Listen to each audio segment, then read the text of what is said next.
5 years and 400 episodes. I mean, look, I was a little boy at episode 1. Welcome to the 400th episode of the Game Changing Attorney Podcast. And for this milestone, we're doing something different. We're bringing the workshop floor of Crisp HQ into the studio.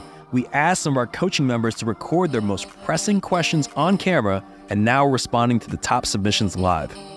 You guys submitting these questions is so humbling to me because it's like, wow, they listen to the podcast. How cool is this? Like, we had this idea and we started recording some episodes and now they listen to it and they get value from it. And then people are, sending us stories all the time about how they've grown and how they've improved their firm and how they've, gotten in great shape and how they made a great impact in their community and how they've helped their team. And it just, that to me is incredibly gratifying.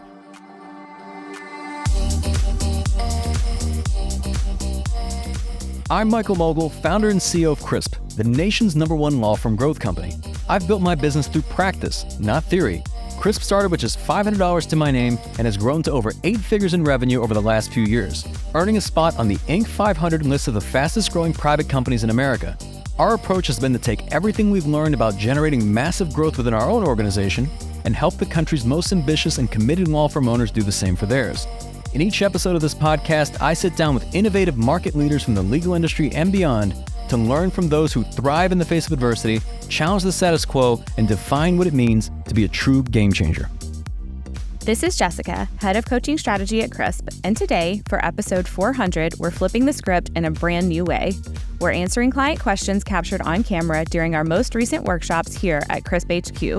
You'll hear and see them on screen exactly as they were asked for Michael to give unfiltered answers. It's not just about the destination, and it's not even just about the journey. It is about the people that you do it with. And that to me has become probably the most important thing.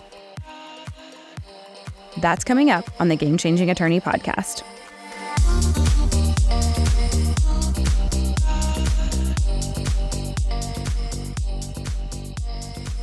Before we begin today's episode, I want to remind you that we aren't beholden to any sponsors or run any ads on this podcast. This allows us to present all of our episodes raw and unfiltered. I'm not going to push any made-to-order meal services on you or try to save you any money on your car insurance. That being said, I have one small request. If you receive any value from this podcast, please give it a 5-star review. Pay the fee so we can keep this podcast free. Welcome, welcome. We have a very exciting episode of the podcast today. Episode 400. Wow. I remember the team sat down. They're like, look, we have all these amazing ideas for what we could do for episode 400. And I went through the list and I said, we're doing all those for episode 500. So this is just like a regular podcast episode. I'm just kidding. We're doing some special things for this one. In fact, we had a number of our firms that were at their Q3 workshops here at Crisp HQ over the past few weeks. And they had actually recorded questions that we'll be answering on this podcast. Now, we can't answer everybody's questions, but the team chose, what was it? I think 5. Five that we will have. So we will play your questions and then we will answer them on this podcast, this very celebratory podcast. I remember when we started this, the Game Changing Attorney Podcast, this was in March of 2020. I don't remember what was going on around that time. It was kind of interesting pandemic time. or something. I don't know. Pandemic, yeah. But that was also a very, very exciting time for the podcast because our first episode launched, we was right at the end of March. And then we originally were doing podcasts, I believe it was weekly, and then we got the twice weekly, and then we've maintained that now for 5 years. 5 years, yeah, 400 episodes. 5 years, is that right? Over 5 years, yeah. Over, okay, wow. Yeah. An amazing team that's been producing these episodes, putting together incredible guests that we've had on, and we've sat down now, this will be 400 times to record or some sort of episode for this podcast, the different types of episodes. So anyway, I'm just very grateful. I'm grateful for everybody who listens to this podcast, gets any sort of value from it. We get texts all the time. When people submit questions for AMAs or they even just have questions for us, they text us at 404-531-7691. I read every single message that people send us. So it's just very grateful for the people that listen to this podcast, especially those who listen to it every week. Some watch it on YouTube. Others are listening on Apple Podcasts or on Spotify. And you've helped to make us the most listened to podcast in legal. So very, very excited. We're going to continue to record these episodes. We're going to continue to keep this podcast ad-free, sponsor-free. So if it's valuable to you, you enjoy it, we're going to keep producing these episodes. And if you can help us out by sharing the podcast with someone that you believe would benefit from listening to it. That helps us reach more people. So let's get on with it. Let's see what we got this episode. Let's see what some of the questions are, what people were asking. This is exciting. All right. I don't know what to expect. Well, now we have it. So question number 1, let's see what we've got. Hey, Michael, Justin Reedon here from San Diego. Given your experience with all your law firm clients, I'm curious what your best advice is on what's the one thing a firm absolutely must do and what's the one thing a firm absolutely should not do. All right. Great questions. That's a good question. All right, Justin, first off, I got a question for you. Where did you get that amazing shirt? Okay, so please let me know. That looks awesome. But in terms of just over the years and our experience, what should lawyers absolutely do, law firm owners, and then what should they absolutely not do? I think the not do is probably easier to answer first because that's the first thing that comes to mind. I think there's a number of things that you could do that could be very helpful if your goal is to put yourself out of business. One of which is that once you start making some money is to then start upgrading your lifestyle. And I see this as like a common mistake, and who could blame you? You've been working hard all this time, you took on all this risk, and you finally hit a big case, and who could blame you for going out and buying a nice watch or a new car or upgrading your home? And that I think is a huge mistake because you're going to rob yourself of future growth. And some of the most successful firms that we work with, when they actually start to make some money, the best thing they can do is actually start reinvesting it back into their practice. So in terms of what not to do is just start buying dumb shit. That's a huge mistake. And it even comes down to even in your office. If you're just getting started, you don't need the nice office furniture. You don't need the cool building. Like, you don't need anything. You need a desk and a Wi-Fi connection, right? Maybe you don't even need the desk, but you definitely need the Wi-Fi connection.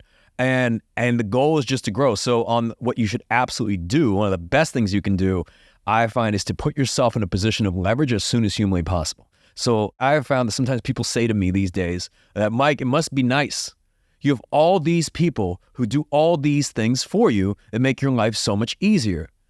And I'm like, yeah, it absolutely is nice, but it didn't start there. So before it could have all these people, we had to generate all this cash flow to be able to find and hire these great people to be able to support us and free us up. And that's what I would encourage anybody listening to do, is to shift from working in the business. And let's say you are absolutely essential for every area of the practice, from running payroll to any hiring decision to working up the cases themselves, like dispersing settlement checks, etc. When you're doing that, you're working on present law firm, and that means you can't build a future law firm. So when I say putting yourself in a position of leverage, common phrase is like working on, not in the business.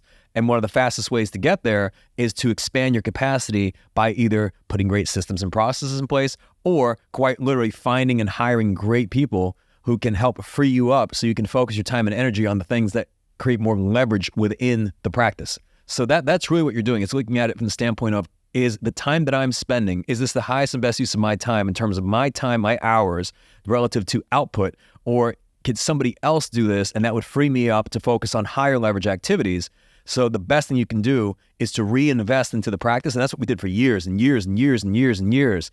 And that's why we have all these great people around us today, because I realized that, well, maybe that's not the highest and best use of my time, or that prevents me from focusing on future crisp and building what could be 3 years from now, 5 years from now, if I'm just focused on present and the day-to-day. We've got a lot of team members, we've got a lot of the leadership team that's focusing on executing today, but without somebody focusing on tomorrow, that's how you remain stuck and stagnant. You're just kind of going through the motions every day. You get all the work done, right? But then what about tomorrow? What about becoming more competitive? How do we ultimately grow? How do we go to a place that we've never been before? And that's on you, the leader, to determine how you're going to get there. So quick recap, Justin, is worst thing you can do is to invest in depreciating assets, dumb things, especially when you could reinvest that money in an appreciating asset like your law firm, or freeing you up. I mean, what gives you more joy? Either buying a cool watch, which, by the way, nothing wrong with that, or being able to hire somebody who could free you up so that you could spend your time really growing the practice, or spend more time with your family. So you just think about what are the compounding returns and the gains that come from that. So that's what I would say. That's what I would do. Like, worst mistake, spending money on frivolous things early on. And another one could be just compromising on hiring decisions. Yeah, that's a big one. Just compromising on people, saying yes too early to somebody instead of like holding out for the true gems out there. because when you know, you know. It's like when you and I met, I wasn't like, well, it's a pleasure meeting you, Jessica. I'm just going to go see what else is out there, and then I'll get back to you. Right. It's like, done. We're getting married. We're going to have kids. I didn't say all this, obviously, when we first met, but I knew. Been a little strange. I knew. So that, and then I don't know where else I was going with that. But let's get on to the next question. Yes, and we have got question number 2. So, Michael, my question is, how do you approach goal setting, and how do you balance your goals and everything you're driven to accomplish with your family life? Great question. I know this is one you really do care about. So goal setting in terms of how do you approach goal setting, and then also how do you balance that with family life? So I would answer this. I'd actually start with the balance question, because I don't really look at it at balance in terms of what goals do I want, and then how is this going to like negatively impact my family. I look at, when we're doing any sort of goal setting, it is, how does this support what I'm doing personally? Because ultimately, what a goal, when you think about a vision, let's say, we always ask the 5-year vision question. If you had everything you needed to succeed and you could not fail, what has to happen for you to be ecstatic with your progress? So meaning that you have everything you need, like you answer this from the context of not just what do I know now, but let's say you had all the resources, let's say you had the know-how, let's say you had the cash flow, et cetera, to do whatever you want, you could not fail. What would make you ecstatic? Because that becomes something that you're really going to be more committed to, because it's worthwhile to you. And then when we talk about, goals versus transformative goals, that goal has to enable you to do something that you previously couldn't. So when I speak with firm owners and they'll tell me, let's say the practice is at 5 million and they want to grow to 7 million or 8 million. I always ask, I say, why 7 or why 8 or why not 10 or why not 3? Is there a reason for this specific number? Like, does it enable you to do something that you can't already do today, aside from just being a higher number? Because if it doesn't, like, so for example, if by growing to this level, that enables us to be able to expand to more locations, or to be able to hire additional attorneys, or it enables me to hire additional staff that frees me up so I can go take vacations with my family and the practice becomes more self-managing. Now it's worthwhile. But if nothing changes from 5 million to 7 million outside of just growing the number, it's not to say that it's a bad thing to grow, but you're probably not going to be as committed to something that doesn't change your life. And it's very important at the onset of goal setting to you yourself to be sold on your goals before you can sell anybody else on it.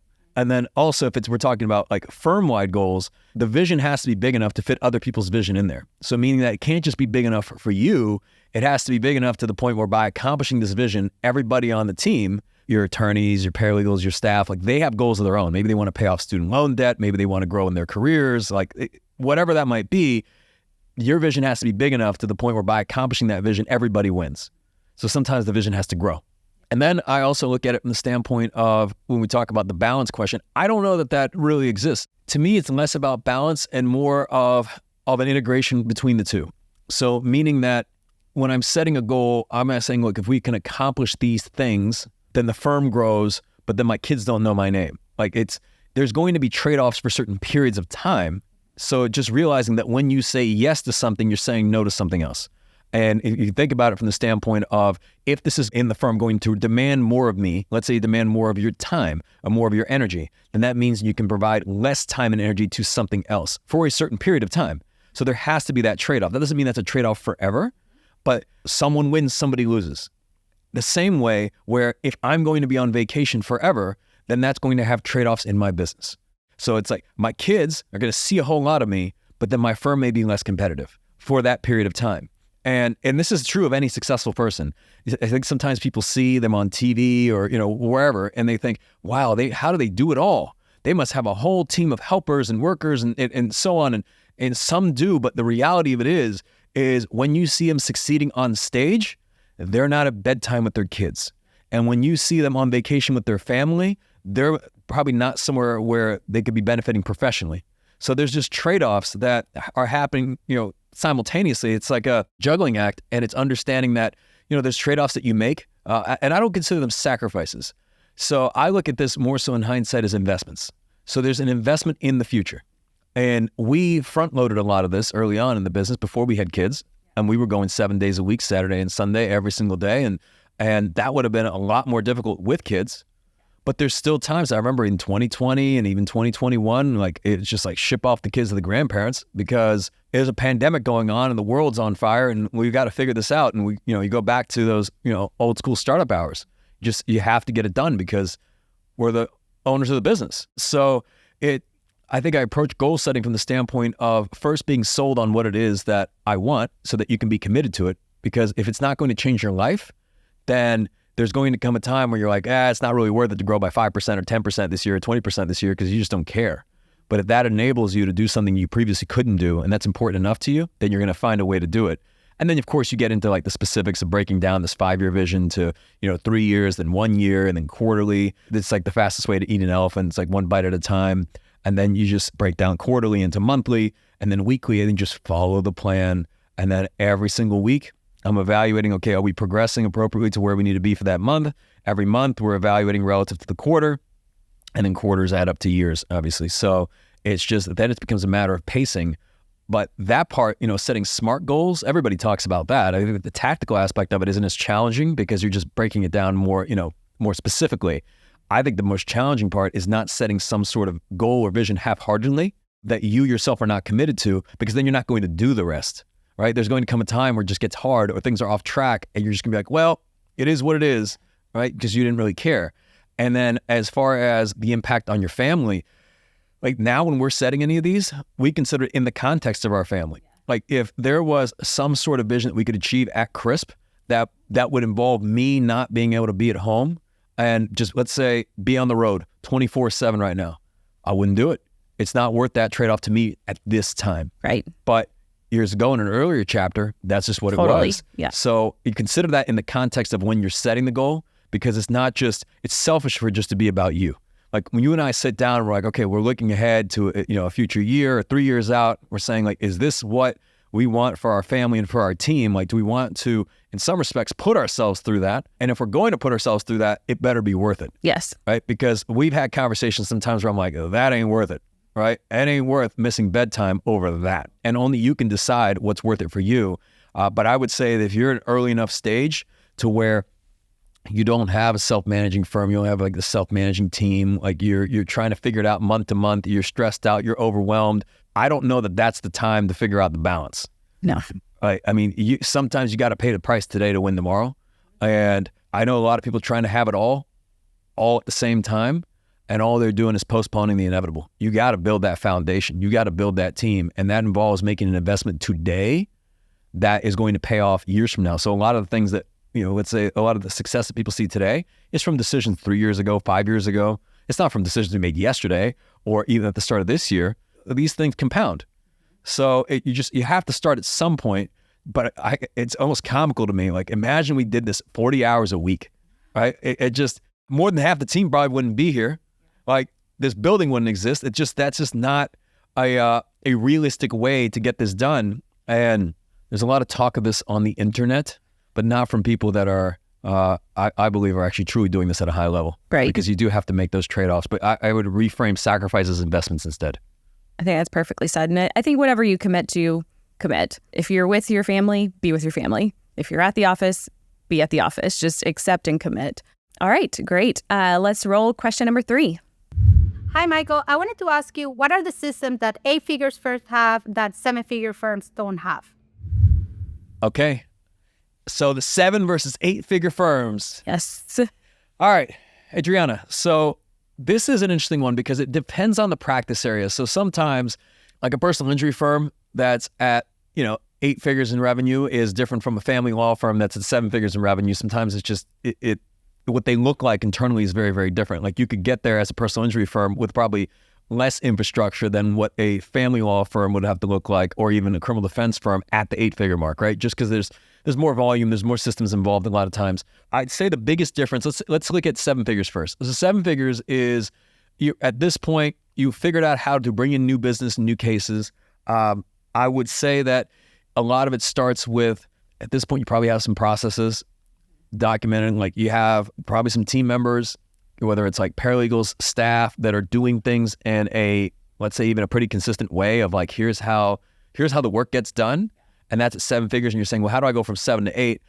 And when I look at 8 figures, a lot of times, this is 10 million plus, maybe it's 20 million, 40 million, et cetera. That to me is a much greater discussion of leadership and also back to leverage, because you're taking the systems that you had at 7 figures and then you're essentially adding a whole lot of scale to that. So let's say you're doing 20, 50 cases a month, and now you're getting to like 250 to 500, maybe 2,000 cases a month. And what's the difference between the two? Maybe it's actually the processes break down, the things that used to work no longer work at that level of scale. And you can obviously upgrade like different types of software that can support higher levels of scale and complexity. But that to me is more of the simple stuff. I actually think the biggest difference between 7 and 8 figures comes down to decentralized command of leadership. So meaning that, do you have the right leaders in place that as you have layers within your organization, that is not just a bunch of doers in the organization just doing things, which you can have at 7 figures, but at 8 figures it now starts in terms of like actual leadership frameworks of, does the leadership team, like, do they have departments that could be self-managing? Do they handle things versus them escalating up to you? Also, the data infrastructure is significantly different at 8 figures versus 7 figures. The way in which you're not just tracking metrics at 8 figures as you are at 7, you're now starting to analyze this data to make data-driven decisions. So you look at things even from like a business intelligence standpoint of like, what are the leading indicators of just how do we focus on driving a specific metric or OKR at some point that's going to make a greater impact downstream? And how do we really pour gasoline on this whole thing? So whether it's looking at cost of acquisition, cost per case, something like that, time on desk, things like that. We can talk about 1,000 different KPIs, but I would look at it more so from the standpoint of 7 figures is just more so a step-by-step like process of here's how this gets done. And then 8 figures, it's here's how this gets done 5,000 times a month. And in order for that to happen, now you've got, I think the headaches come not so much when it's just over-engineered and you create better processes, but if you have the wrong people that are ensuring, like someone's got to fix the robots. Yeah.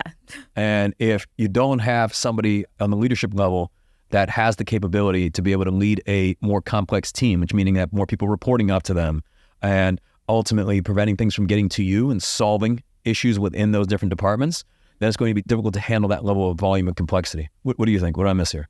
I mean, you said it beautifully. I think 7 figures, all I could think was you are still the problem, or you are still at the central command of everything, and you're still the direct line for every single person in the company, and everything is like stopping with you. And getting to 8 is now when all of the complexity happens, and you can't be that single person anymore. And it's really understanding that and making sure you've got the right people surrounding you, not just anyone. Because like you said, you've got to have the right leaders in order to really enforce everything.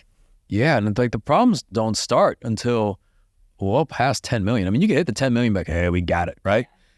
But then you have the problems at 20 and the problems at 40. And this is also why you see a lot of firms that you consider like market leader firms hover in that like $15-20 million range, or even let's say 30-40, but like fail to break through the 80 or 100. Like there's very, very, I think it's like 0.00001% of firms in America have gotten to 9 figures, to 100 million or more. And it's still like a very, very small percentage. I mean, you look at it, less than 1% of small businesses in America, even at 7 figures. And then you're thinking 0.01% are at 8 figures. So you're already in very rare company. The thing I like to add here, because sometimes we play this comparison game, which is the thief of all joy, is that the majority of human beings that you meet, and even business owners that you meet, but the fact that like 1% of businesses in America, of small businesses, are 7 figures in revenue, means that it's like 1 out of 100. And we're talking 8 figures is like less than 1 out of 1,000, or maybe even 1 out of 10,000, is the fact that when you come to workshops here at CRISP and everybody's in the room is 7-figure firm and 8-figure firm, you start to think like this is more common than it is. Right. But it really, really, really is not. Like you are already in rare company. If you've grown your practice at 1 million, 2 million, 5 million, like that is extremely, extremely rare. Most human beings on the planet have never achieved that. Like you deserve a lot of credit. If you've grown to 10 million or more, like you are uncommon amongst the uncommon. And sometimes it's just, we forget this because the people we surround ourselves with are all doing that we start to think, well, this isn't that rare. And then, you're setting your sights on, okay, but there's people doing way better than me. Of course, there is somebody in the NFL who owns an NFL team that is the poorest billionaire. Yes. Okay. So when they have the owners meetings yes. of all the billionaires in the NFL, there's the poorest one. Right. And I bet they probably feel very self-conscious. So just realize that you deserve a lot of credit, whether you scaled your firm to, I would even say 6 figures, 7 figures, 8 figures. But yeah, the biggest difference, I really do think it starts to become like decentralized command and the quality and capability of your leaders, especially at 8 figures and beyond. Totally. I mean, I was even just thinking, it's like you think about you make one change to a process or you invest in one new platform. When you're at 7 figures, you can walk out and you can talk to everyone and you can tell them that. But then like the lines of communication and the complexity just are exponentially higher the bigger you get. So. I mean, we reviewed this yesterday on the finance team. I mean, we spend well over 7 figures, probably close to 8 figures a year just in systems, just in platforms. We're talking like $10 million in software. And I'm like, look, we got to go back to a little zero-based budget and reevaluate that. But it all adds up. You got 40 users here and 80 users here and 120 users here, and then how the systems all like integrate and so on. And you can get into that and say, oh, wow, okay, that's like the operations side of it, which is extremely important. But if you got the wrong people at the wheel, then before you know it, you're just buying software all the time, but it doesn't actually solve any problems. Right. All right. Moving on to question number 4. Michael, I'm a law firm owner. I've got a young son. I'm a biohacker, and I'm trying to do everything I can to live my best life. But I can't sleep at night. What do you do to allow yourself to get to sleep and stay asleep? Ooh, okay. I feel like this could be its own episode. Yeah, we could do a whole episode on sleep. All right, Casey. So getting to sleep and staying asleep, I'll tell you what's worked for me. And I truly believe that there's nothing more important to your health and longevity and probably your performance than good sleep. Because if you compromise on sleep and you're not well rested during the day, you probably wake up and you're exhausted, you don't want to exercise. And then if you're tired and sluggish, then probably you're more likely, you have less willpower, you probably need more junk food. And similarly, when you're making decisions in the business, you're not making decisions from a point of clarity and mental clarity. It just, everything compounds, and then you repeat that over and over again, and you're not the best leader to your organization. So I look at it from the standpoint of, let's start with sleep. Let's build our day around sleep. And it starts with, I'll give you some of the key things that I've learned. One is sleep consistency. So meaning that you go to bed and you wake up at the same time every day. So this is important to have consistent circadian rhythms. So if you're going to go to bed, like we're no fun, we go to bed at 9 p.m. But it means we get up at 5 a.m. and every day. And I actually now started rolling out the weekends as well. And it's easier. Your body likes consistency. And you don't want to have things where like, okay, well, one night I was up till midnight and then I slept in a little bit because that just offsets circadian rhythm. So you have to have that consistency. Then it comes down to the actual, let's say, leading up to sleep.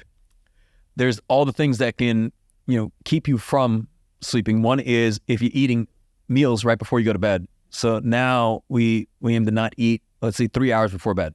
Similarly, if you've got a lot on your mind, you came home from the office, you're all stressed out, like you're exhausted, like it's going to keep you up at night. It's going to keep your mind racing. So I like to come home, I'll do some breath work now. I sit down, I'll do 15 minutes of breath work. There's great apps for breath work. One of them is actually literally called breath work, or if you use like Calm or any of these, where you're literally just sitting there and breathing, or if you're doing meditation or TM, just to clear your mind. Another thing that I've found helpful is a journal where I'll write out everything that's on my mind that's stressing me out. I'm not trying to solve it there. I'm just trying to get it out of my head, because the worst thing you can do is to go to bed stressed out, and that's just going to keep you up at night. So outside of that, then let's talk about the sleep environment. This is key. Like you should have like a sleep spa, like a palace, right? Like this is not the place you bring electronics. This is not the place you're watching TV shows. And I know I'm going to offend people, but you asked. Yeah. We don't even have a TV in our room. No, There's no TV in there. The sleep room, this is where sleep happens, right? This is not where work happens. This is not where TV happens. This is a zone for sleep, which means that typically it's cold. Like get that thing down to like 67, 66 degrees if you can't, or if you won't.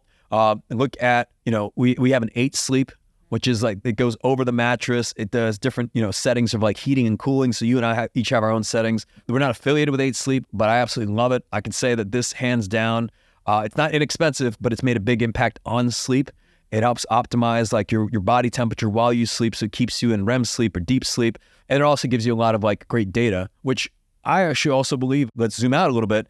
You can improve things, whether it's sleep or nutrition or exercise or whatever it is that you want to improve your business, your law firm, once you start tracking things. So you have to know, okay, well, I'm not getting good sleep, but that's very subjective. So let's get like granular with data. Maybe you wear an Oura Ring or a Whoop or maybe an Apple Watch or something, or even have an 8 sleep that can give you metrics on your sleep quality. So now you've got data to basically tell you, okay, here's the time I was in bed, but here's the amount of time I was asleep, and here's the amount of REM sleep, here's the amount of deep sleep that I got.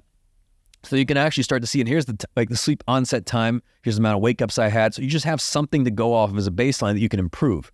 Because if you're not tracking it, then it's very subjective. You just wake up and you're like, I feel good or I don't feel good, but you don't really know what can I improve. And as you're doing these different things like cutting off meals 3 hours before bed, making the sleep environment cooler, I wear these blackout eye masks. We have the blackout curtains. Noise machine. We got the noise machine going. But with each of these, you can start to see, well, what impact does that make on my sleep quality?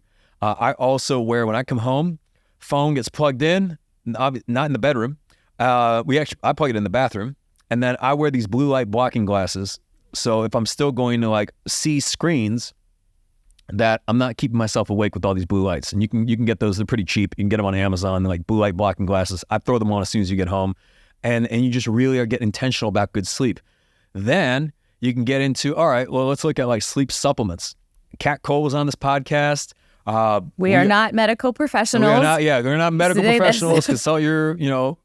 Consult your physician before making any sort of adjustments to, supplements, nutrition, Just etc. had to get that out. But AGZ, Athletic Greens, that's a pretty good, it has a lot of great ingredients in there. And again, we're not affiliated. They're not a sponsor. They don't run ads. I mean, I would say that in my experience, I don't like anything that's habit forming. So I don't take melatonin. I like magnesium glycinate. I like L-theanine, saffron. And I mean, some people take magnesium L-threonate. It depends. I like the glycinate better personally. But you just figure out okay, well, the simplest thing, just get AGZ and you can mix it up. Most of those ingredients are in there. You mix it up probably 60 minutes, 30 minutes, before bed, and doesn't have any melatonin or anything like that in there. And then you start really just prioritizing it. I think the first step to improving sleep is tracking it and then making it a priority of, hey, I got to get good here, because I know what I've just described may seem like a lot, but I can't think of anything that can have a greater output and returns for you in terms of your health and well-being than a good night's rest. You could solve pretty much any problem with a good night's rest and a workout. But most of the stuff doesn't cost you any money. Going to bed at the same time, waking up at the same time doesn't cost any money. Being able to keep the room, wearing blue light blocking glasses, keep things cool. Not eating 3 hours before you go to bed. Not drinking anything, even water, probably an hour before bed. And those are probably the main things. And then on top of that, outside of it, exercise does help sleep, but that's exercise during the day. I exercise first thing in the morning. Yeah. That certainly helps you. No alcohol. Oh, it's a yeah. big one. Well, okay. So alcohol will kill your sleep. Yes. If you want to destroy your sleep, just have a drink before bed. Yeah. That will wreck your sleep quality. But you'll know that if you are tracking your sleep with any of these wearables, the minute you have a sip of alcohol, it'll put you in the red, and you'll see it's going to wreck your HRV and it's going to wreck your resting heart rate. But the things that do help are things like breath work. Right. The boring stuff. Yeah, it's the boring stuff. And I wouldn't expect it to improve sleep overnight, but done consistently over time, I've become obsessive with it. And almost every night, knock on wood at this point, I would say on the 8 sleep, we have a sleep score above 90. But that was because I made that a non-negotiable. And I didn't want to be working through my day with a sleep score of 50. Yeah. Right? I was like, look, I don't know if that's me bringing my best self to my family and to Crisp. So I want to make this a priority. And as a result, we were watching Dexter last night, and I'm like, man, I want to know what happens next. We can watch another episode. But no. Oh, yeah, we go up. It's 8:45. I am militant. Yes. But if you don't care about your sleep, you'd be like, yeah, whatever. We'll watch a few more episodes. We're going to binge watch this. So it starts with those types of decisions of saying, look, it's more important for me to feel well rested tomorrow than it is for me to watch another episode of the show. Yes. Exactly. All right. And we have one more question today. My name is Reed DeChant, and my question for you, Michael, is looking back at episode 1 compared to where you're at now at episode 400, what's the biggest lesson that you take from that? Ooh, okay. Wow, 5 years. I know why they picked that question now, because it helps to wrap up this whole thing. So 5 years and 400 episodes. I mean, look, I was a little boy at episode 1. I remember we did the podcast with John Morgan, and we had to ship we shipped all the gear to him, and he didn't have a computer. He just had he just had an iPad in Maui. So that introduced some technical challenges for the very first episode. And wow, like we've just come a long way since then. I think the biggest lesson that I've learned, if I had to look at Michael in 2020 versus Michael today in 2025, or Michael in episode 1 versus Michael, episode 400, is that very early on in my career, I was all about it's the destination of what is the goal we're trying to achieve, what is the target we're trying to hit, like let's win the year. And that was it. I was just very, very goal driven. Let's just win. And then, as kind of the adage goes, it's about the journey, not the destination. And then you start to learn to appreciate all of the challenges, the problems you're going to solve, the adversities you're going to overcome. But everybody knows that, right? You guys thought I'm going to end it on that, on the most cliche way ever? Absolutely not. There's one additional level and one additional step that I think is probably the biggest difference in the evolution from episode 1 to episode 400, because it's not just about the destination, and it's not even just about the journey. It is about the people that you do it with. And that to me has become probably the most important thing of really valuing those experiences, because years from now, we're going to look back and be like, hey man, remember you're spending so much time with these people. And it's not just, it's both the CRISP team, our CRISP community. Like, you guys submitting these questions is so humbling to me, because it's like, wow, they listen to the podcast. Like, how cool is this? Like, we had this idea and we started recording some episodes and now they listen to it and they get value from it. And then people are, sending us stories all the time about how they've grown and how they've improved their firm and how they've, gotten in great shape and how they made a great impact in their community and how they've helped their team. And it just, that to me is incredibly gratifying. And I think we'll look back and not look at, from the standpoint of here's the revenue, and like, cause that's very much like destinations focused, and not even just, hey, do you remember the journey of what it took to get there? I think the most important thing is, do you remember the people we did it with? And that to me, I'm not trying to sound cute when I say that, but that has probably been the biggest lesson of the people that we spend our time with, of really wanting to be in the foxhole with the right people. And I don't just mean the CRISP team and our leaders, who are phenomenal, but it's also our CRISP community. And every time you guys are here at CRISP HQ, it's just so humbling to me that you fly out here to Atlanta and you spend a few days with us. And obviously looking forward to seeing everybody at the summit in November. But just the fact that we've been able to add any value to your lives, like we love doing this with you. And I will say this, when we're bringing new people into the community, I wish you all knew just how protective we are of you. How protected we are on the front door. And look, I get heat for this. Even in the last summit, we said invitation only. And then people online are like, well, you don't have to be a member to come to our conference, right? And this year's conference is members only. It is for CRISP Coach members only. And why do we do that? It's because we are so protective of you that we want to deliver this experience. And we want you all to be in a room with like-minded, entrepreneurial, committed people, not the type of people that are just, quite frankly, maybe half-hearted, or maybe aren't very focused on the future, or don't care about things like team and culture and community, or maybe aren't in it for the right reasons. Like, do not enter, right? Yeah, and we gatekeep. I know, there's a lot of gatekeeping coming in on the front end, because we know that people in our workshops, they're amazing. They're killers. And you deserve to be around other killers. So we're going to keep the half-hearted out of here. And the ones where just look, we could take their money, but I don't see them as a value add to the community. I don't want to let them in. Because you, as a CRISP Coach member, you're going to be in the room with them. And if you took time away from your family to fly to Atlanta, to come here and learn, to me, it's important that you're learning from people that are high integrity, that you can trust, that you can learn from, that are just givers, that are unselfish people, that are collaborative, that are open to sharing information. That's what makes the community so special. And it's the thing I'm probably the most protective of all. So you can keep criticizing, but we're going to put you guys first. Always. And thank you everyone who submitted, and thank you, Michael, for taking time today to answer these 5 questions. My pleasure. I want to give a huge thank you to our CRISP Coach members who stepped up on camera to help us celebrate our 400th episode of the Game Changing Attorney podcast. And I want to thank you for listening to this podcast and your commitment to learning and growing as a leader.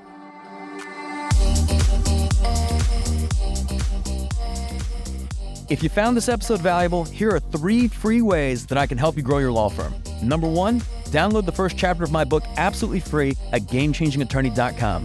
Number 2, you can shoot me a text at 404-531-7691, and I'll answer any question that you've got for me.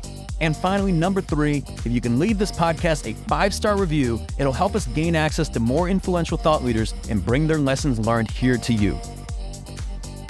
For more information on this episode, see the show notes in your podcast app or visit legalpodcast.com.